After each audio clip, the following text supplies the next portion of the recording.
A continuación, lo que nos corresponde es la conferencia de la doctora María Noel, que no sé si ya está conectada. Los voy a volver a silenciar a todos. Doctora Noel, ahí está. Volví a silenciar a todos. Doctora Noel, usted se auto saca el mute.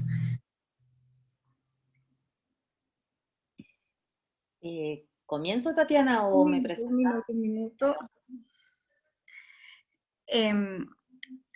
La doctora Noel, María Noel, es profesora titular del Departamento de Trabajo Social de la Facultad de Ciencias Sociales, Universidad de la República, Uruguay. Es postdoctora en Ciencias Sociales de la Universidad de Buenos Aires, Argentina. Postdoctora en Prácticas y Representaciones Políticas de la Universidad París 7 de Francia. Doctora en Ciencias Sociales de la Universidad de Buenos Aires, Argentina. Magíster en el Servicio Social de la Universidad Federal de Río de Janeiro. Licenciada en Trabajo Social de la Universidad de la República. Y está cursando la quinta cohorte de especialización en epistemologías del sur del Consejo Latinoamericano de Ciencias Sociales. Es coordinadora de la red temática de discapacidad de la Universidad de la República, coordinadora de grupos de estudios sobre discapacidad de Facultad de Ciencias Sociales, coordinadora del diploma de discapacidad en lo social de la Facultad de Ciencias Sociales, autora de varias publicaciones a nivel nacional e internacional. Doctora, tiene la palabra. Bueno, muchas gracias. En primer lugar, muchas gracias por la invitación a participar de este maravilloso espacio. Y bueno, a ver, tengo media hora para contarles un montón de cosas que fui como reflexionando a partir de esta invitación, que voy a leer para ver si puede ser como más concisa y no irme por las ramas. Pero bueno, cualquier cosa les pido que me interrumpan. La propuesta, el título es La educación inclusiva en perspectiva decolonial. Entonces, la educación inclusiva comienza a ponerse en danza en los albores del nuevo milenio, fundamentalmente a partir de la Convención de los Derechos de las Personas con Discapacidad de Naciones Unidas del año 2006. Esta resulta la primera convención internacional del siglo XXI, trazando caminos teórico-normativos hacia la construcción de sociedades donde todos y todas podamos ser reconocidos y reconocidas como sujetos de derechos sin discriminaciones. Esto nos alienta a pensarnos en entramados societales donde la pluralidad de sujetos nos potencia singular y colectivamente. En este escenario, los distintos países que han ratificado la CDPD, o sea, la Convención, al menos en América Latina, van generando variadas acciones orientadas a su concreción, más allá de que algunos de los ejes allí desplegados generen más interpelaciones que otros. El tema de la educación, por su propuesta, mandato, de una educación inclusiva, se va meciendo entre amores y desamores, más aún cuando se la intenta particularizar en nuestras realidades locales. Pareciera haber consensos en la relevancia de la educación para la construcción de sociedades plurales. Entonces, ¿por qué se han generado y continúan generando resistencias en el plano del ser, como realidad concreta, sobre esta educación inclusiva en el plano del pensar, como conocimiento abstracto? Lo que parecería ser sustancia medular para la construcción de sociedades donde todas y todos nos sintamos reconocidos y reconocidas, ¿no? A través de los trazos que siguen a continuación, les invito a reflexionar en torno a los constructos sobre los que hunde sus raíces esta educación inclusiva, planteada desde la Convención y potenciada por otros espacios internacionales, de manera de encontrar algunas aristas que nos permitan deconstruirla como instituido universal. En este sentido, varias son las tensiones que se vienen generando con la universalización de esta educación inclusiva. Por un lado, con relación a sensaciones generalizadas de mandatos instituidos sin márgenes de maniobra para su interpelación. Por el otro, con relación a las dificultades en su despliegue a nivel local, a partir de los recursos humanos y materiales con los que nuestros espacios educativos latinoamericanos cuentan.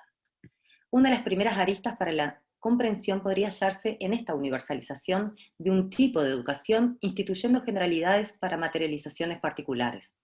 Por ello, se me hace necesario repensar esta universalización, ese universalizar occidental moderno colonial, con sus lógicas de ser, estar, saber y poder, para desandarlas decolonialmente a través de pluriversalidades. Otra de las aristas podría estar en los constructos sobre los que se anclan los conceptos que hemos interiorizado en nuestros procesos de sociabilidad sobre discapacidad y educación, devenidos de esos universales de la razón moderna como verdades absolutas.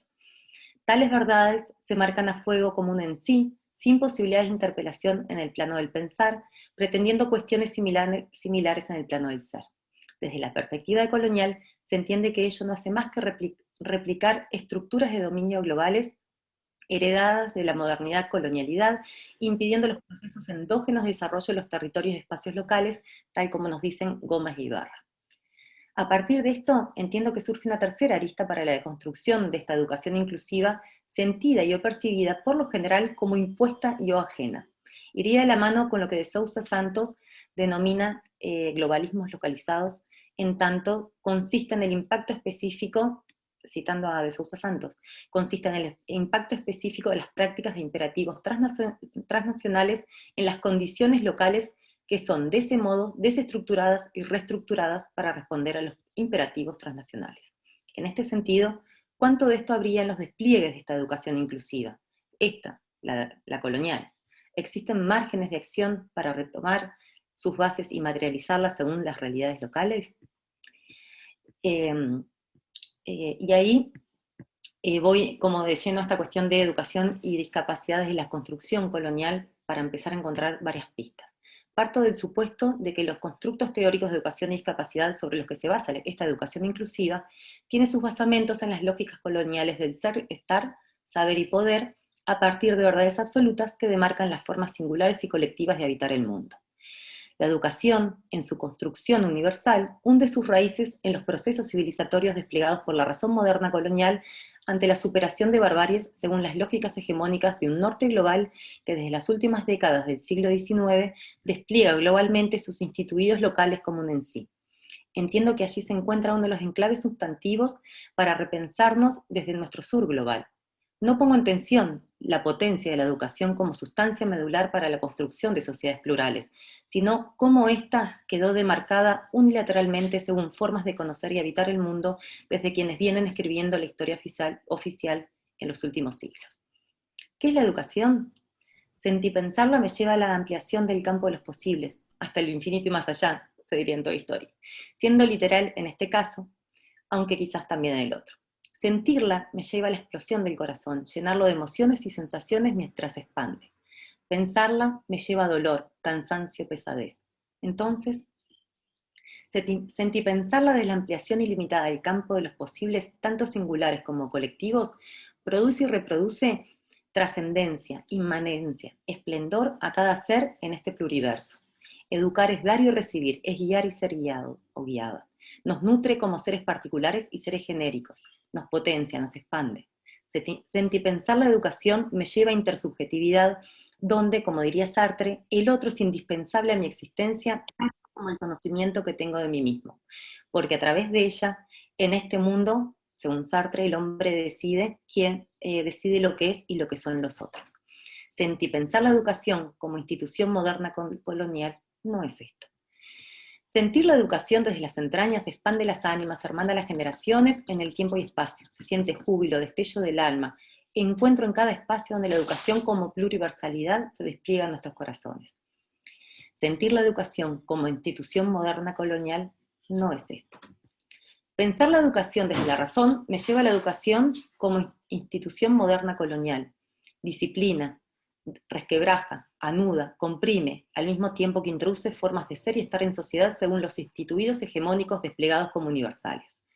Pensar la educación como institución medular de nuestros procesos de sociabilidad particulares y genéricos, a través de la cual se producen y reproducen sujetos según estándares prenocionados, según tiempo y espacio, vuelve a ubicar la atención en la razón moderna colonial. Y ahí, de seguro, la educación duele, cansa y pesa. ¿Por qué? Porque la educación como tal ha sido creada como institución sustancial para la producción y reproducción de un orden simbólico y de aprendizaje de las formas de ser y estar en sociedad, tornándose en complejidad necesaria para seguir estando según los mandatos instituidos como civilizatorios por el norte global en sus anclajes epistemológicos, ontológicos, teórico-metodológicos y ético-políticos. Formar sujetos que den respuesta a dicho orden simbólico según los imperativos ideológicos de su tiempo histórico y espacio territorial, pareciera ser la forma de ser de la institución educativa desparramada cual reguero de pólvora desde la recientemente civilizada europea de la segunda mitad del siglo XIX, si a tiempos históricos humanos nos remitimos. Se funda así la educación como institución universal y laica, este último gran aporte de la Comuna de París en 1871, con el objetivo de fomentar el espíritu crítico y la libertad otorgados por la razón como superación de formaciones de tipo más instrumental. En este entramado, la naciente educación tradicional hunde sus raíces en los basamentos de una forma de ser, estar, conocer y ejercer poder que se expandieron en el norte y sur global occidentales con enorme intensidad, posiblemente con menor ahínco hacia el oriente, pero no lo sabemos, ya que por lo general no es parte del programa institucional de la educación occidental moderna tradicional. En este sentido, se instituyen y regulan otras formas de vida social, se avisoran otros valores a partir de los cuales hombres y mujeres percibirán el mundo desde lugares renovados, recrearán el sentido de su existencia construyendo nuevos modelos de relación social y nuevos modelos educativos acordes con sus aspiraciones y su visión del mundo, nos dice Aguirre Lora. Más allá ubiquemos los orígenes de esta educación tradicional hacia la década del 70 del siglo XIX, su procesualidad y devenir parecieran no hacerle justicia en sus basamentos medulares, cuando la misma sigue siendo la hegemónica a 150 años de su revolucionario comienzo.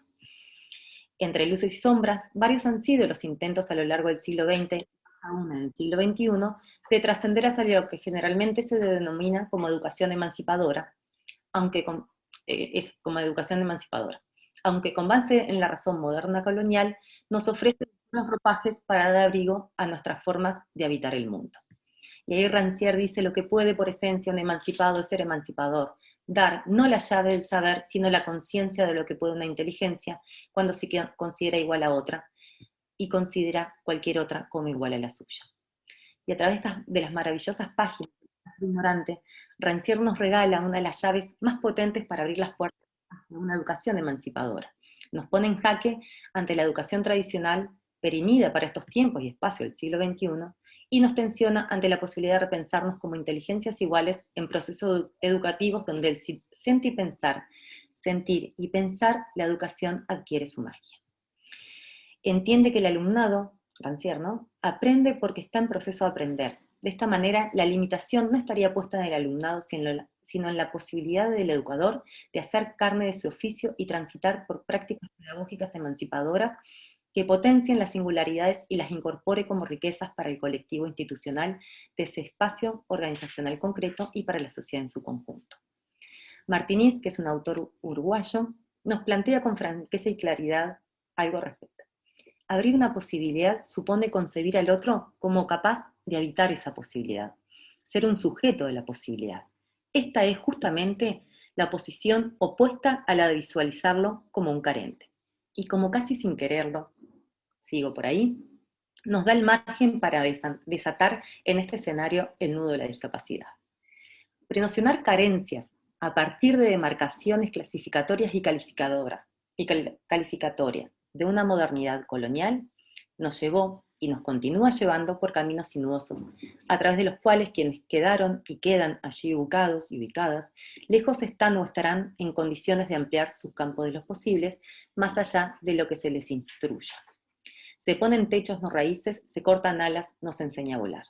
Porque cuando de situaciones de discapacidad se trata, aquellos criterios tempranos de organización de los alumnos en secciones o grupos con fines de enseñanza, tal como nos dice Aguirre Lora, adquiere una voracidad tal que los miedos de quedar allí imbuidos, o nuestros hijos e hijas, o nuestros hermanos o hermanas, o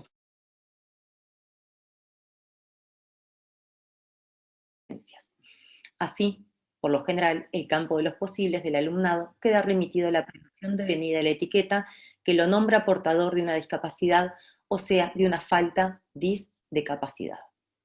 Haber realizado el recorrido por la educación en su universalización moderna colonial nos tiende puentes hacia el diálogo en torno a la discapacidad como constructo de esta razón ilustrada, cuyo punto de base resulta la ideología de la normalidad. Cualquier semejanza con los preceptos en torno a la educación de la modernidad colonial ilustrada no es pura coincidencia.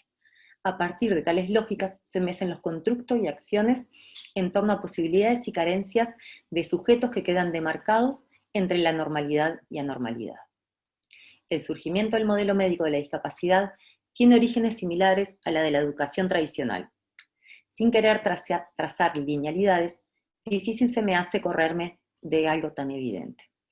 El proceso civilizatorio de la modernidad colonial tuvo y tiene un trazo medicalizador que ha caracterizado sus formas y contenidos. El saber científico, de la razón moderna, se engalana hacia fines del siglo XIX, pavoneándose de la mano de la monocultura de la biomedicina, la que, a través de nuestros procesos de sociabilidad, interiorizamos como la única posible. El valor del diagnóstico médico adquiere en este entramado una relevancia tan exacerbada como naturalizada y distópica. Nos marca las formas de ser y estar en sociedad a través de la colonialidad del saber y del poder. El modelo médico, o individual, o rehabilitador de la discapacidad, despliega a sus anchas las micromiradas disciplinares enraizadas en lógicas de la razón moderna, expandiéndolas como macroinstituidos universales a los cuales hay que acatar sin siquiera chistar. Quien sabe es el que diagnostica, y cuidado con poner en duda su excelentísima palabra. La homogeneidad, también puesta como sustancia medular de la educación tradicional, nos imbuye en un único mundo posible con la mirada en el sujeto uno, el de la mismidad de la modernidad colonial, cuya cercanía o distancia solo nos deja en el azar de quedar fuera o dentro de las lógicas exigidas. Por su parte, el modelo social de la discapacidad, más allá, también tiene sus anclajes en la razón moderna colonial, encuentra formas otras de comprenderla. Con el lema, nada sobre nosotros y nosotros, sin nosotros y nosotras, hace ya más de medio siglo que desde el norte global anglosajón, quizá un sur global de ese norte global, nos invitan a desafiar los instituidos del modelo médico. Sin desconocer la ideología de la normalidad como imperativo, se generan intersticios hacia la heterogeneidad de sujetos en sociedad como un valor universal. Ya sería demasiado que además fuera pluriversal, ¿no? Nuevamente, sin querer realizar linealidades, este modelo social de la discapacidad parecería ir en sintonía con la educación emancipadora, teniendo en cuenta los entramados propios de la modernidad colonial de fines del siglo XX y comienzos del XXI. Y ahí nos adentramos hacia la educación inclusiva en los intersticios de la colonialidad de colonialidad. Tomando como sustancia la educación emancipadora y el modelo social de la discapacidad, podríamos comenzar a encontrar algunos intersticios entre la colonialidad y la decolonialidad, en tanto los actos de educar, las acciones pedagógicas y las prácticas institucionales se transforman en potenciadores singulares y colectivos para aprender, conocer, ser y estar en nuestras sociedades según las particularidades que nos transversalizan en nuestros entramados históricos sociales. Si volvemos a situarnos en la Convención del año 2006, más allá de tener la enorme riqueza y potencialidad de haberse realizado en conjunto con distintos colectivos de personas en situación de discapacidad de varias partes del mundo, las tensiones que se generan como localismos globalizados no son menores. Entre sensaciones de imposición, percepciones de ajenidad, exigencias normativas de reconocimiento, entre otras, se mecen las tensiones de una educación inclusiva que debiera construir puentes en lugar de muros. La educación inclusiva producida y reproducida desde la conjunción educación tradicional, modelo médico, va por un sendero. La educación inclusiva producida y reproducida desde la conjunción educación emancipadora, modelo social, va por otro bien distinto. Esto resulta medular para ubicarnos en las tensiones que se generan cuando suceden a la hora de encontrarnos con una educación inclusiva que, devenida de organismos internacionales, en clave de derechos, puede dar márgenes disímiles en su apropiación y puesta en marcha. Por ello, tenemos que identificar con claridad cuáles son los instituidos sobre educación y discapacidad en cada uno de nuestros países latinoamericanos. Aquí no valen los discursos de inclusión, que por momentos resultan pornográficos y carentes de todo sentido inicial, sino cómo se logra materializar, particularizar la educación inclusiva en cada realidad local. Una de las vedettes de la razón moderna resulta el derecho positivo, ya no solo desparramado del norte al sur global en Occidente, sino también en Oriente. Razón moderna, derecho positivo, Estado moderno resultan una tríada que nos lleva de seguro a nuestras zonas de confort. De ahí la inmanencia, fuerza, sustancia y radicalidad de este derecho positivo distribuido nacionalmente como internacional desde mediados del siglo XX. El derecho positivo es al Estado moderno lo que el sol es al alba. No hay uno sin el otro más allá de que puedan haber días nublados. En pleno escenario donde las globalizaciones se han tornado otro en sí, la regulación social y la emancipación social van a ser desplazadas al nivel global, ¿no? Todo es global en esta nueva gubernamentalidad impregnada desde la segunda mitad del siglo XX, la sociedad civil, el gobierno, la igualdad y la inclusión. Si la educación es un derecho y si la política de los derechos humanos es cultural, al globalizar los derechos humanos, ¿cómo no globalizar la cultura hasta en sus mínimos recovecos a través de instituidos que discursivamente dan cuenta de lo genérico humano? No perdamos de vista, tal como nos dice de Sousa Santos, que el discurso sobre la globalización es la historia de los ganadores, tal y como es contada por los ganadores. Y de ahí nos invita a reflexionar en torno a las globalizaciones en sus distintas manifestaciones, a la vez que nos plantea lo que llamamos globalización es siempre la globalización exitosa de un localismo dado. Este punto no es menor, ya que va de la mano con la grieta predicha. Lo genérico humano pasa a ser definido por quienes cuentan la historia, esa historia devenida, verdad absoluta y marcada como instituido universal, sin discernir, adrede, las particularidades locales. En este escenario, los marcos normativos internacionales quedan imbuidos en las lógicas de los globalismos localizados. Por aquí me parece que estaría dada una de las pistas sustanciales para que reflexionemos colectivamente. ¿Cómo nos interpelan estos globalismos localizados en nuestros países del sur global? Y en lo concreto del tema que nos convoca, ¿cómo nos interpela la educación inclusiva devenida de los marcos normativos internacionales en nuestras realidades locales? Más allá de que abstractamente podamos estar de acuerdo o no en los principios filosóficos de esta educación inclusiva, ¿cómo sentirla propia cuando, de hecho, fue desparramada hacia nuestras realidades locales como un en sí verdadero y absoluto? Hagamos el ejercicio de repensarnos en este entramado, tomando como ejemplo los marcos normativos internacionales que fueron o son caminos a seguir sin muchas posibilidades de evitar. Desde Naciones Unidas encontramos la Declaración de los Derechos Humanos del 1948, la Declaración de los Derechos del Niño, 1959, Declaración de los Derechos del Retrasado Mental, 1971, Declaración de los Derechos de los Impedidos, 1975, Normas Uniformes sobre la Igualdad de Oportunidades para las Personas con Discapacidad, 1993, Convención de los Derechos de las Personas con Discapacidad, 2006. Desde UNESCO, conocido como el Informe Warnock de 1978, Conferencia Mundial sobre Educación para Todos, 1990, Foro Mundial de Educación, Educación para Todos, 2000, Informe La Educación Inclusiva, El Camino hacia el Futuro, 2008.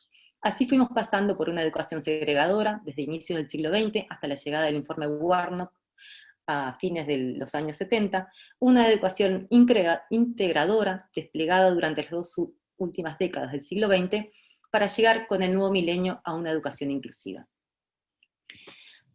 Con estos globalismos localizados, los discursos hegemónicos del norte global se pueden disfrazar de corderos siendo lobos.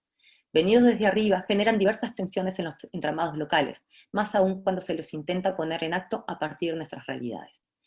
En este escenario, en lo que hace a la educación inclusiva, no deberíamos perder de vista las sensaciones y percepciones de quienes desde la primera línea de batalla deben sentir como propias consignas ajenas. La educación inclusiva es la punta del iceberg, solo y todo eso. Solo porque es una partecita de un todo más complejo, el atisbo de una estructura conceptual, ideológica y ontológica moderno-colonial que se reproduce como un globalismo localizado. Todo eso porque es lo que se ve, lo que se materializa, lo que fenoménicamente pareciera ser la esencia cuando en realidad es la apariencia. La razón colonial moderna sigue siendo nuestra zona de confort. La mamamos en nuestros procesos de sociabilidad y con ella la colonialidad del ser, estar, saber y poder. De ahí que los ruidos, las tensiones, los dolores, los enojos, los sinsabores de esta educación inclusiva sean parte constitutiva de su concreción en nuestros países latinoamericanos. Y ahí comienzan a encontrarse las trilladas frases: no me formaron para esto, no tengo las herramientas, etc., haciéndonos perder de vista que la educación es el arte del encuentro en el vaivén de enseñar y aprender entre sujetos plurales en un mundo variopinto. Y vamos ahí hacia el último punto, pues me quedan 8 minutos, de la perspectiva decolonial hacia formas otras y de educación inclusiva. En este entramado, La posibilidad de construir la educación inclusiva en los intersticios de la colonialidad nos invita a abrir el diálogo hacia formas otras.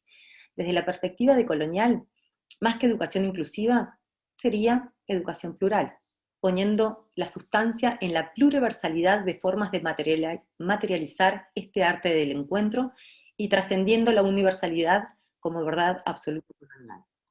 Correr el eje epistémico de lo colonial a lo decolonial nos posibilita otros horizontes de sentidos y las posibilidades de sentir y pensar la educación como potencia, encuentro, ampliación del campo de los posibles, singular y colectivo. Este escenario nos da las posibilidades de conocernos, situarnos, pensarnos, sentirnos desde lo colectivo, siendo el diálogo de saberes una de las sustancias medulares para generar formas otras desde nuestra totalidad histórica social de aprehensión de realidades como sujetos plurales en contextos territoriales concretos. Por eso, tal como nos plantea Porto Goncalves, más que resistencia, lo que se halla es existencia, puesto que no se reacciona simplemente a la acción ajena, aunque sí algo preexiste, y es a partir de esa existencia que se resiste. Existo, inmediatamente resisto, reexisto. De ahí que resulten tan significativas sus reflexiones en torno al saber y hacer, que pueden ser una clave potente para pensar la educación plural. En este entramado, la educación, como abstracto, devenido ahora pluriversal desde la decolonialidad, se materializa en la organización escuela, esa que sigue siendo aún muy colonial. Esta institución moderna colonial queda acotada en el espacio y tiempo y remitida a una construcción, universal, como instituido globalizado, al menos entre quienes estamos en el occidente del mundo. Comenzados desde décadas anteriores, el siglo XX será el gran estructurador de los tiempos en nuestras formas de habitar el mundo, en la conjunción de la relación de educación-trabajo, bajo prenociones coloniales sentidas como propias. Se instituyen y naturalizan los tiempos en un régimen estructurado de emociones, sensaciones, racionalidades y aprehensiones que, por lo general, naturalizamos fenoménicamente, pero su esencia nos tensiona compulsivamente. El cronos pasa a ser parte del tiempo que guía nuestras esencias, dejando el kairos para las lógicas bárbaras a superar por la razón moderna colonial interiorizada y naturalizada. La interpretación del cronos como tiempo definido por lo cuantitativo, lo cronológico, lo secuencial, días, años, y del kairos como tiempo definido por lo cualitativo, lo indeterminado, el sentir del mejor momento para hacer las cosas, singular y colectivamente, el momento oportuno, y lejos de imperativos normativos, nos invita a dialogar sobre formas otras. Nuestro kairos latinoamericano del sur global, ya de por sí muy heterogéneo, se tensiona por instituidos del cronos del norte global. Más allá, nuestras interiorizadas y naturalizadas y hasta legitimadas lógicas del cronos moderno colonial nos ubiquen, una vez más, en nuestras zonas de confort.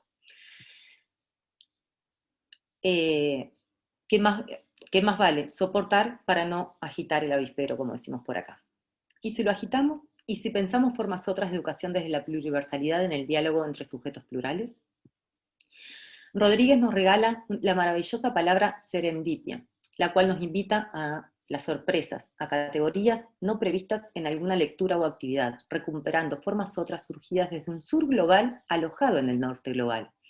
Porque una serendipia, según nos cuenta Rodríguez, el sentipensar es una categoría alojada en Escocia bajo Alexander Sutherland Mill, teórico inglés de la educación, quien afirmaba: la mayor parte del trabajo escolar que hacen los adolescentes es tiempo, energía y práctica perdidos. Roba a la juventud el derecho a jugar, jugar y jugar.